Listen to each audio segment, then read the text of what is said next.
வணக்கம் கடலோசை நண்பர்களே. நாங்கள் வந்து கடலுக்கு இங்கேருந்து போகும்போது வரும்போது வந்து ஓடுகயிறுன்னு சொல்லுவோம். அந்த மீன் மாதிரியே இருக்கும், ஒரு கட்டை பிளாஸ்டிக்கில். அதை அப்படியே தங்குவிசில் பெருக்கி ஓட விட்டு போயிட்டு இருப்போம். திடீர்னு பார்த்தா பெரிய மீன் ஏதாச்சும் ஒன்று அடிச்சிடும். பாறை, சீலா, ஊலா, கண்டியா ஏதாச்சும் ஒன்று பெரிய மீன் அடிக்கும். நீ நாங்கள் போயிட்டு இருக்கும்போது எங்களுக்கு ஒரு கண்டியா மீன் ஒன்று அடிச்சிருச்சு. அந்த கலட்டிகிட்டு இருக்கேன் பார்த்தீங்களா, இது வந்து பேர் வந்து கண்டியா.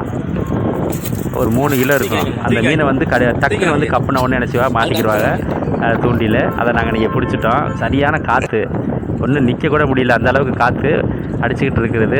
அந்த தூக்கி பிடிச்சிட்டு இருக்கா பற்றியெல்லாம் அடிச்சிட்டா ஓடுகையத்தில் அடிச்சிருந்த உள்ள தூக்கி போட்டாச்சு. எப்படியா இருந்தாலும் ஒரு 3 கிலோ அந்த இருக்கும். அந்த அதில் அந்த துள்ளுது பாருங்கள், இதுதான் அந்த மீன் பாருங்க. அது எப்படி வத்தை எப்படி போயிட்டு வருது பாருங்கள். காற்று வேகமான காற்றா இருக்குது, வாடை காற்று. எந்திரிச்சு நிற்க முடியல, எந்திரிச்சு நிற்க முடியாத அளவுக்கு சரியான காற்றா இருக்குது பாருங்கள். 3 கிலோ சைஸ் இருக்கும்.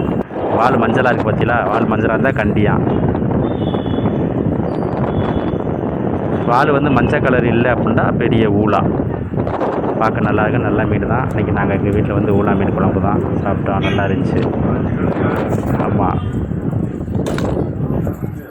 நல்லா இருக்குது பாருங்களேன், பெரிய மீன் நல்லாயிருக்கும் சாப்பிட்றதுக்கு. சூப்பரான மீன், மாவு மாதிரி இருக்கும், பொரிச்சா சூப்பராக இருக்கும், குழம்புக்கும் நல்லாயிருக்கும். நல்ல மீன் இது, சாப்பிட்றது சூப்பரான மீன், எல்லோரும் விரும்பி சாப்பிட்ற மீன். இன்றைக்கி எங்கள் வீட்டில் இன்றைக்கி வந்து கண்டியா மீன் குழம்பு தான், நல்லாயிருக்கும். நாங்கள் இந்த மாதிரி மீன் அடிக்கிறதெல்லாம் விற்க மாட்டோம், நாங்கள் அடித்து வீட்டிலே சமைச்சு சாப்பிட்ருவோம். அன்றைக்கி பெரிய பாறை ஒன்று அடிச்சிருந்துச்சுல, நான் வீடியோ எடுத்து போட்டிருந்தேன்ல. இன்றைக்கி வந்து கண்டியா மீன் அடிச்சிச்சு.